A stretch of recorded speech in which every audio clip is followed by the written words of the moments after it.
0.030 would be to the nearest thousandth. You are correct. Possible error? 5/10,000ths. Accuracy? 4 significant digits. Second one here, degree of precision. Same to the thousandth. Possible error?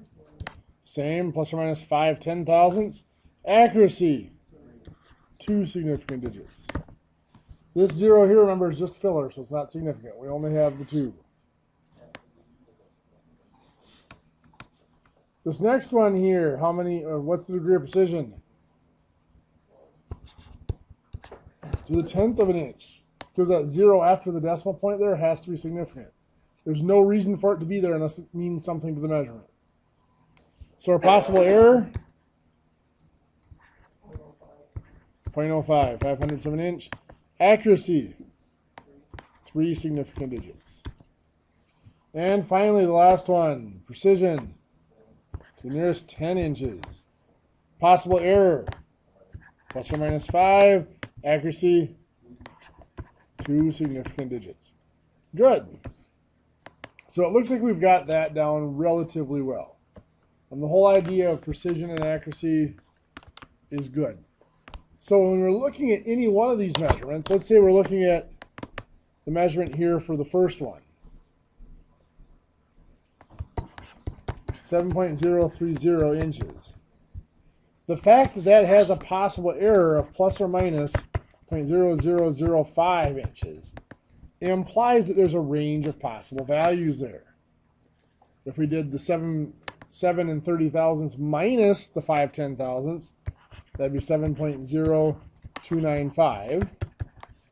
2, if we did it plus, that'd be 7.0305 inches.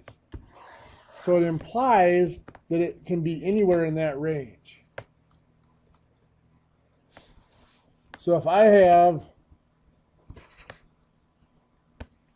8 inches compared to 8.0 inches, what are the ranges that are implied? Well, first of all, this one has a precision of 1 inch. So an error of plus or minus 0.5 inches.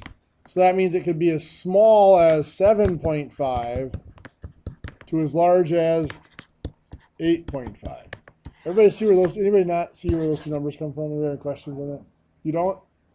You see where we got this number? Okay. The precision is found by looking at this and saying, hey, the last digit is in the ones place. That is our degree of precision. It's 1 inch then. Our error is then half of that degree of precision. So you divide it by 2 or times 1/2.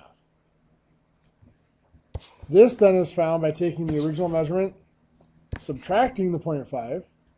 So 8 minus 0.5 is 7.5. Or adding the 0.5. The 8 plus the 0.5 is the 8.5. So you can go either way, yep. Now this one down here, this is the last significant digit. What place value is that in? The tenths. So my degree of precision is 0.1 inch, a tenth of an inch. So that means my error is, half of that would be 0.05. So I'm going to take this minus the error, 7.95 inches. This plus my possible error, 8.05 inches. So that's my range. It's anywhere from 7.95 to 8.05 inches is what that's implying.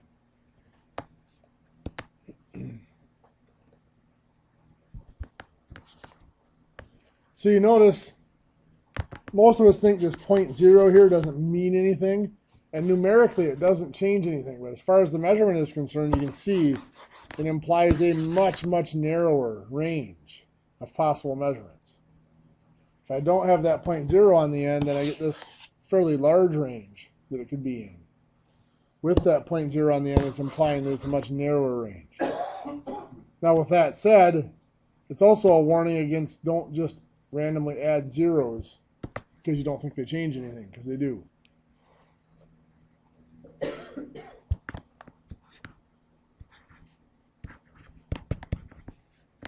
So let's do this one. 0.265. Let's find its range. To find the range, first thing I'm going to do is find its degree of precision, which is 1,000, 0.001 inch. So the error, plus or minus 5 10,000ths, 0.0005 inches. Seeing where those are coming from, Eugene? So our last significant digit here is in the thousands. Then I take that either divided by 2 or times 1/2 to get the error. So then over here, I'm going to take this minus the error, which is going to be 0.2645, to this plus the error, which is going to be 0.2655.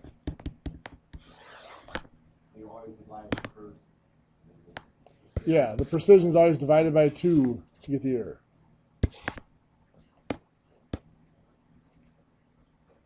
And remember, the accuracy is just the number of significant digits. So when we go to do operations with these significant digits, the precision and the accuracy are very important to us. When we go to add or subtract,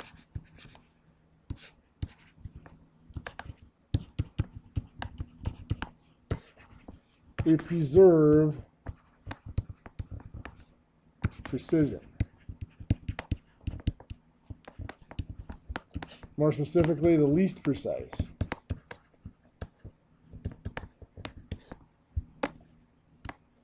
So let's say I have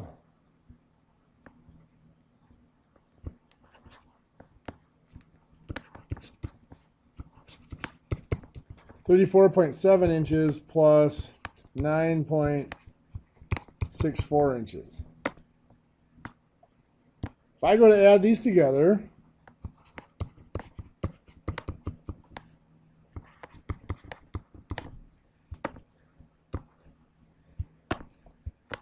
of course I should put a 0 in here to fill that in.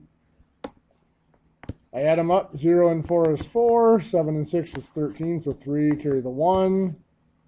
5, 14, 4 carry the 1, so 44.34 inches. But rules of significant digits tell us that we have to round this answer off. If we leave it like that, it's slightly dishonest. Why is that? Well, because this up here is plus or minus how much? 0.05. Because it has a degree of precision of 1/10, half that would be 500, so 0.05. This one is plus or minus 0.005. So it means this one is the least precise. It has a bigger possible error. It's only precise to the nearest 10th, which means I can only report my answer to the nearest 10th. So I have to round this to become 44.3 inches. Now this bugs a lot of people. Yes? Can you leave it as 44.34 if you put the plus or minus tolerance in there?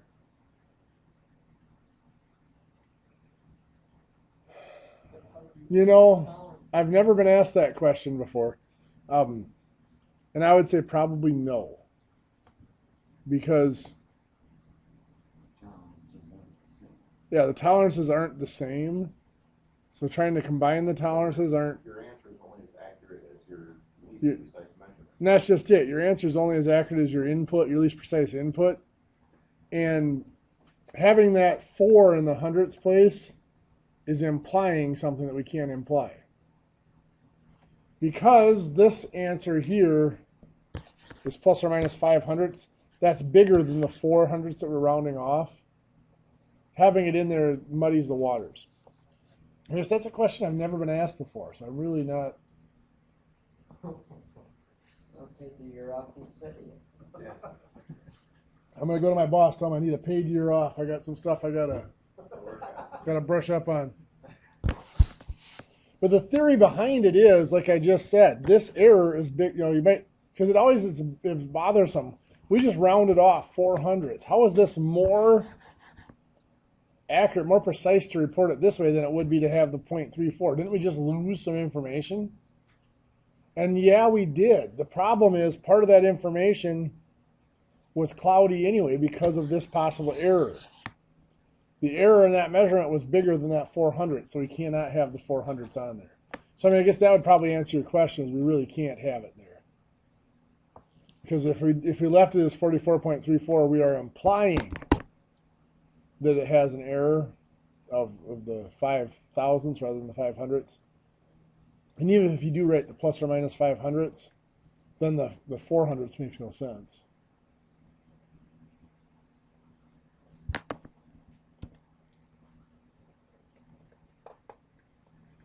So if we have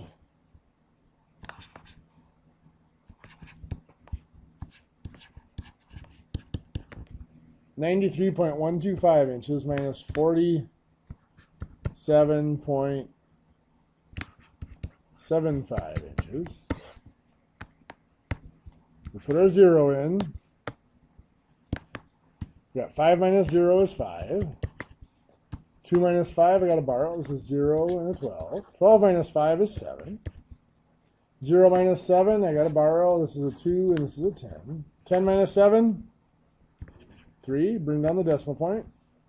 2 minus 7, we're going to borrow from the 9, 8 and a 12. 12 minus 7, 5, and 8 minus 4 is 4.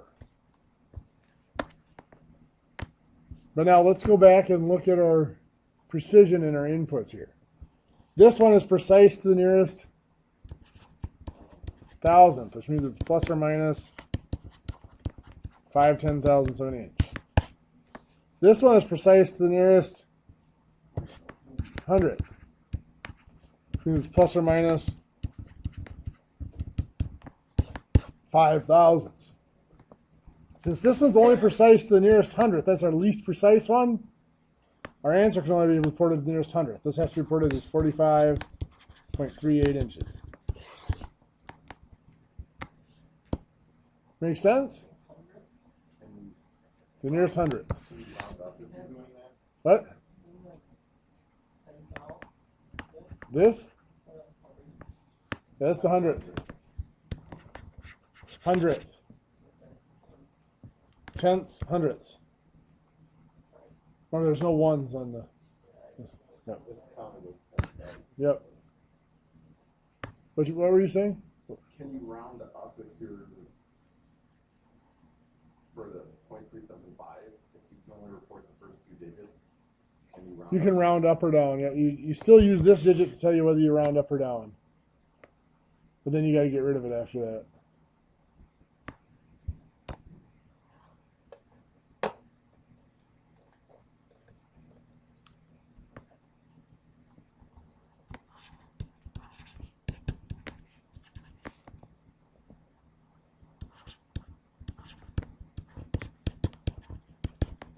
When we multiply or divide,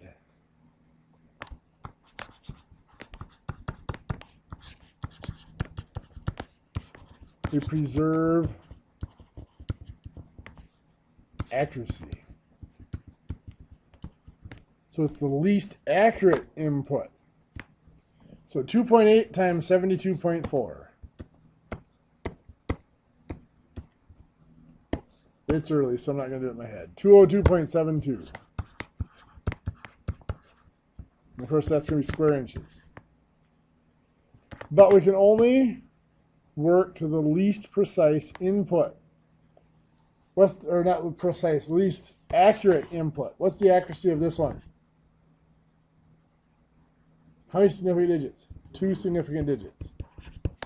Accuracy of this one? 3. So which one has the fewest significant digits? The 2. So my answer can only be reported to 2 significant digits. So starting from the beginning, I got 1 and 2. I've got to round it right there. So that 2 says I'm going to stay down, so it's going to be rounded to 200 inches squared. Now written like that, it's ambiguous, isn't it? So I either put a line under or above that 0 to indicate that that 0 is significant. There are 2 significant digits. Does that make sense? Let's do another example. That's a little bit more confusing.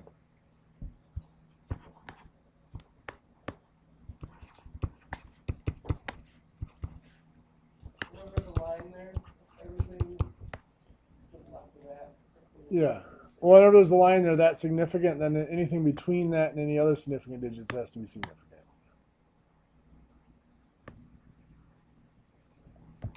So here, 5.83 times 7.5.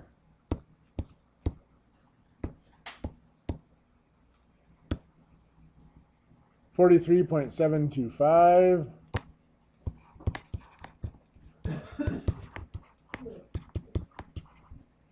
Now we got to figure out where to round this. How many significant digits? 3 and 2. So we've got to round to 2. 1, 2. That's going to round to 44 inches squared. What do you think? Not terrible? So if we have division,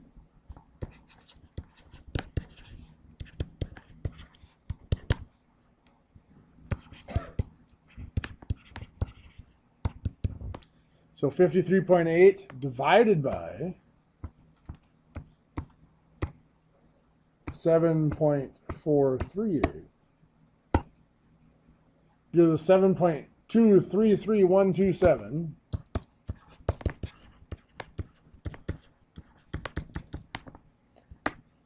And of course, this is how many significant digits? 3. This is 4, so we have to round off to 3, the least number. So 1, 2, 3, I'm going to round right there. That's 7.23 inches. Now, one of the reasons why we're going through this, I'm not going to expect, there's going to be a couple questions on your next quiz and a couple questions on your next test about this. After that, I'm not going to force you to do all your calculations to significant digits. It's really only important if you're doing engineering work or you're doing scientific research where your error propagation is big. I did work for a while when I was in college in the research labs. Worked with a couple of different researchers down there.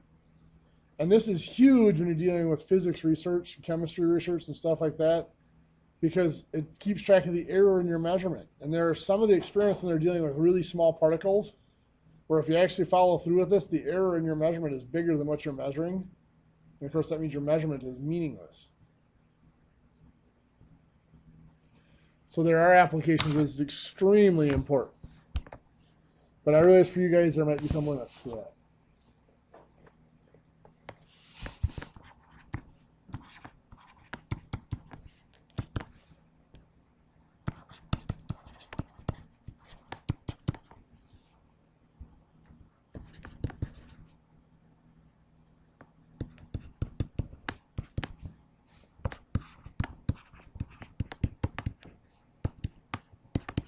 I want you to do each of those operations, round to the correct number of significant digits.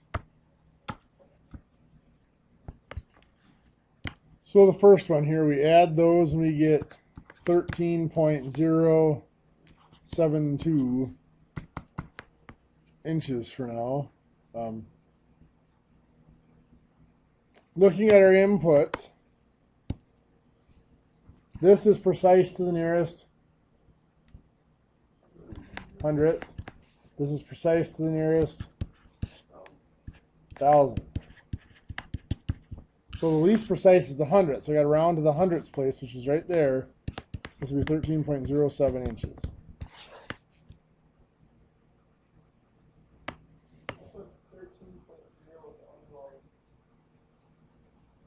You're counting the number of digits. When you add or subtract, it's the place value, it's the precision. So you got to go one more place past the 0. Besides, even if you stopped at the 0, that would round up to a 0.1 anyway. The 7 would round it up to a 0.1 on that one. What's that? How come I rounded down? Because this is a 2. If it was a 5 or bigger, I'd have rounded that up to an 0.08. 0.08. So 3.84 times 12.37, 47.5008.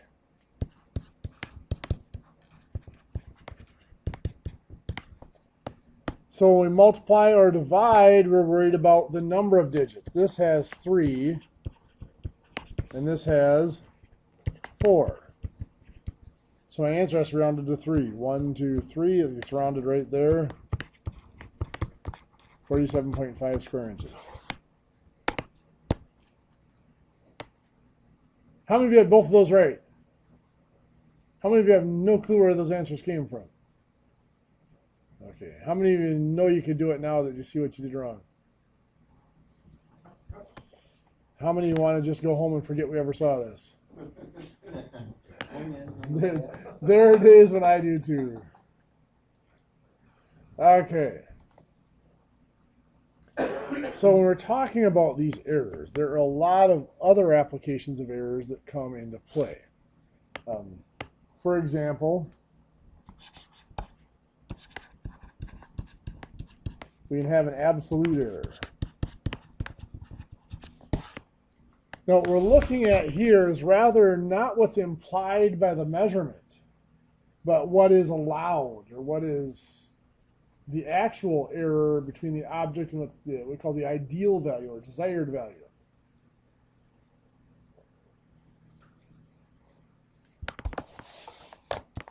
Or what the actual value is and what we end up measuring sometimes can be dealt with as well. An absolute error is that difference between a measured value and the actual value. I'm going to put this symbol around it. That is an absolute value symbol. And what that means is it doesn't matter which one is bigger or smaller. We don't deal with positive or negatives here. It's just how far apart they are. So for example, well, let's say we have a piece that is actually 12 3/8 inches in size. And you go to measure it, and the ruler you're using or whatever, you somehow end up measuring it at, this is the actual,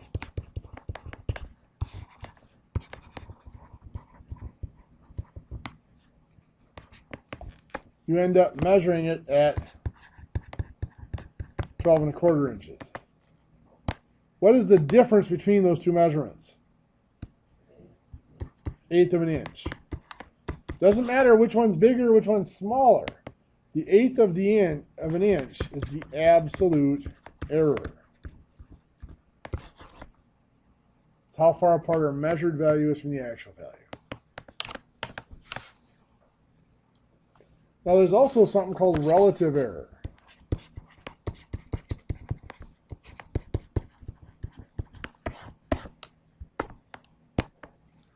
The relative error deals with that absolute error,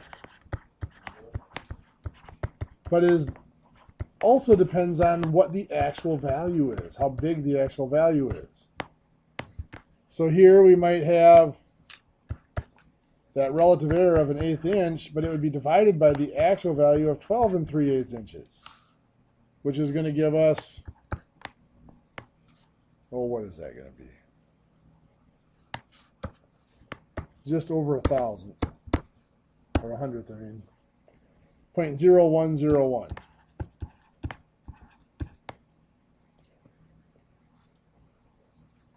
That is my relative error.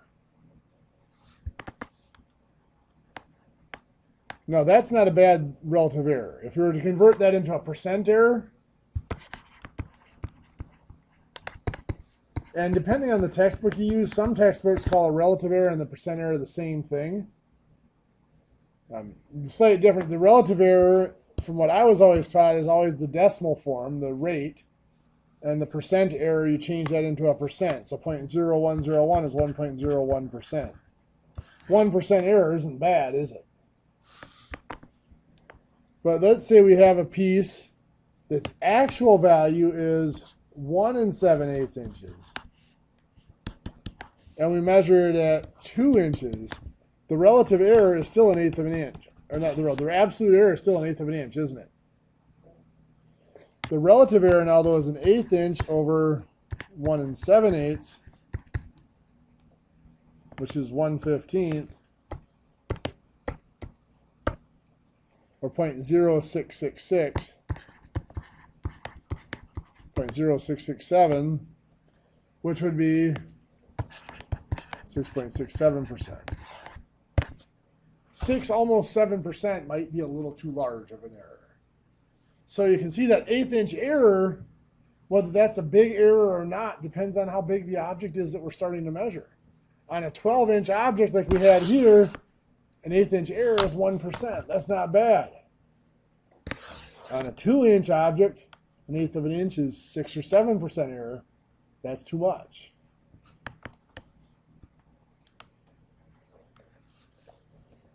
So let's say I have an object that we measure at 16.5 inches. Actual value is 16 1/4 inch.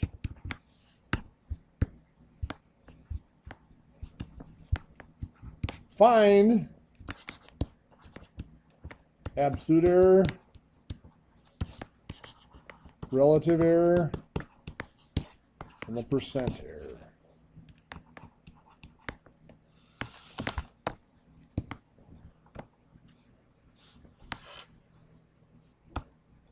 So what's our absolute error?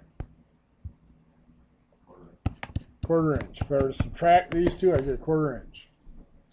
Relative error is 1/4 inch over 16 1/4, which is 0.0154 over the actual. Relative error is always over the actual. Actual value is 12 3/8. I just put the actual second instead of first this time. Here I had the actual first and then the measured. Yeah, you just measure the position, not the names. I switched those around intentionally just to make sure you're paying attention to the label, not the position. I caught you. Won't do that again. So it comes up to be a 0.0154 relative error. That's a 1.54% error. If you use the 16.5, it should still be relatively close. What is it? 0.003, you mean? Should be like a 0.012 or something like that. Oh, yeah. So 0.003 on the relative. 0.03 on the percent. Yep. That makes sense, yes. That's not bad, really. Yeah. Well, and it is, sometimes the actual value isn't known. So you can use the measured value to calculate a rough, an estimate. They call it a point estimate of the error. So anyway, sometimes we have parts that are labeled like this. And you guys are going to see this a lot, of course.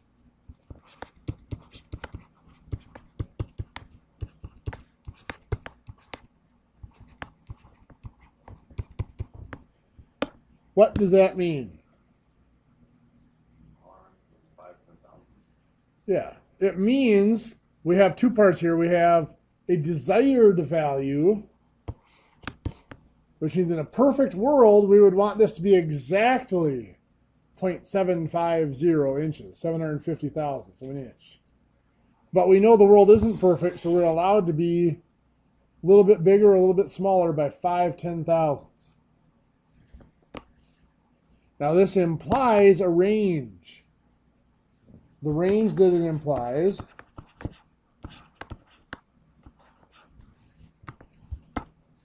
is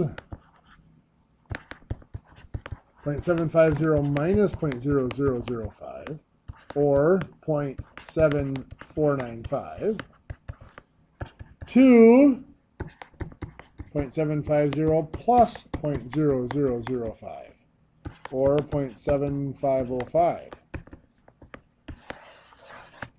Do you guys see where that range comes from? Well, this is what we call an absolute tolerance.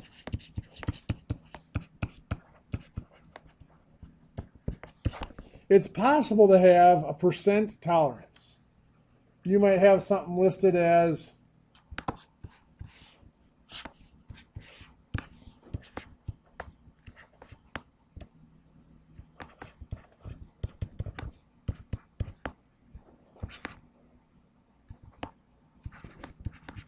something like this.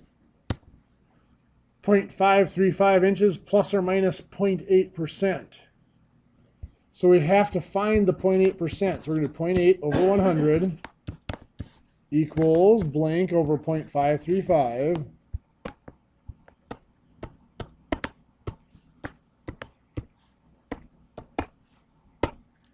So 0.535 times 0.8 divided by 100 is 0.00428.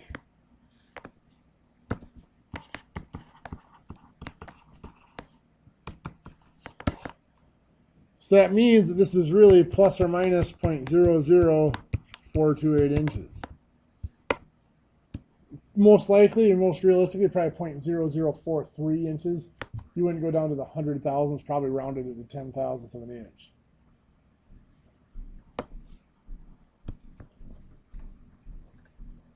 So I want you to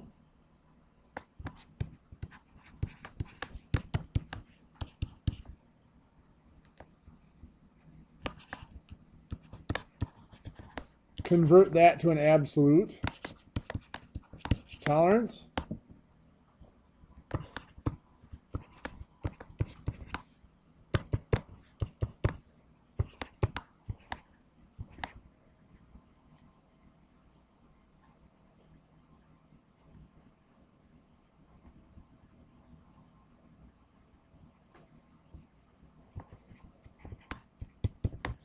I want you to convert this one to a relative tolerance.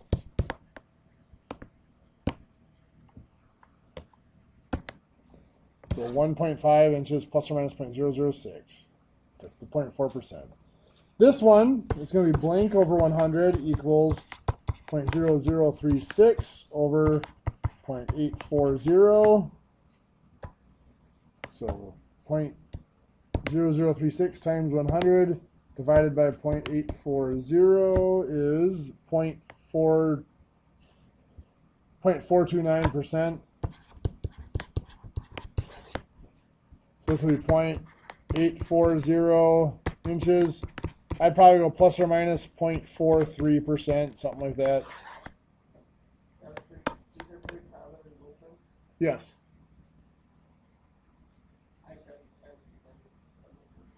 These you'll see. The percents, you'll usually only see the percent, the relative error, if you have a part that's the same shape but different sizes. So you're going to run a bunch of parts, all the same basic design, but some are bigger, some are smaller. And so rather than listing an error as a plus or minus a certain number of inches, they'll use a percent, because the bigger parts sometimes can have a bigger allowance on them. Or you might see some of the older draftsmen might actually draw a whole part with no tolerances listed on it, and then in the corner they'll specify, 0.2% tolerance on all measurements.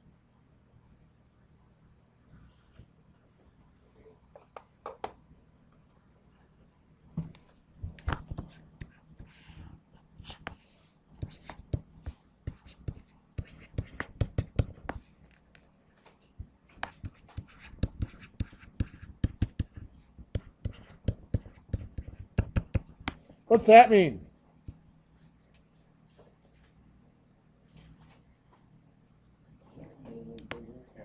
Perfect. Yeah. Normally that ideal value or desired value is the center of our tolerance range, but not always. Here, this is saying in a perfect world, we want it to be exactly 0.700, 700 thousandths of an inch.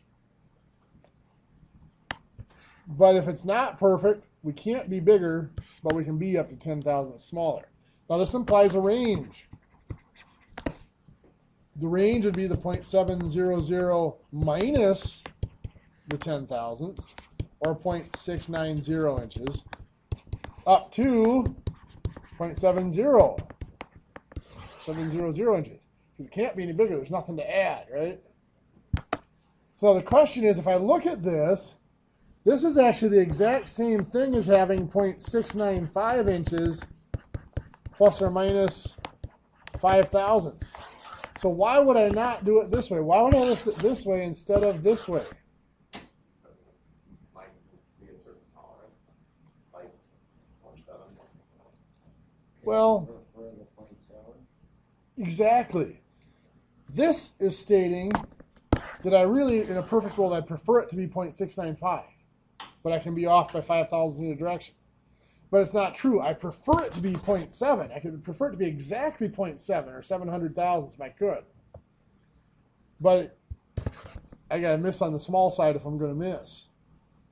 So hopefully most of these, hopefully very few of your parts are on the far sides of your tolerance.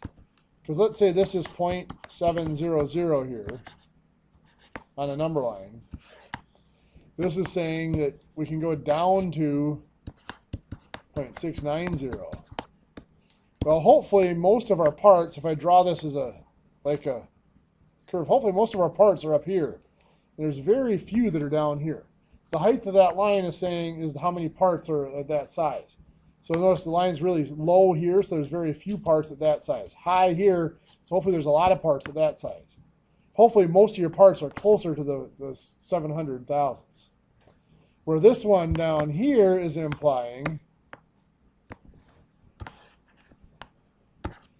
if here is my 700 thousandths and here is my 690 thousandths, this one is implying that I want most of them to be at the 695. It's implying that I want a curve like this.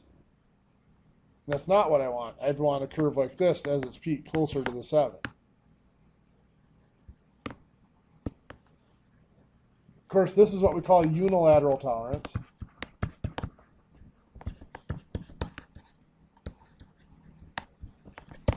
And this is, of course, what we call bilateral. We learned this movement yesterday. Oh, you did? Well, good timing. We didn't really try to coordinate it, but it just worked out. Really? Cool. Did you guys talk about interference and clearance fits at all? We're a little out of time today because I have like 2 minutes left. So we're not going to get to talk about them here today, but I'll throw them in extra tomorrow for you at no extra charge. But I do have... See, that's just how I am. In your book on page 224, exercise 7-4, page 225, exercise 7-5, page 226, exercise 7-7. We should have done exercise 7-6 yesterday already. 24, 7-4, 225, 7-5, page 226, 7-7, and page 227, exercise 7-8. Do the odds on each of those. See how you do. I'm guessing there's going to be questions tomorrow. This is a different way of thinking, but for you guys, especially in CNC, it is important to understand how these errors fit together. It really is.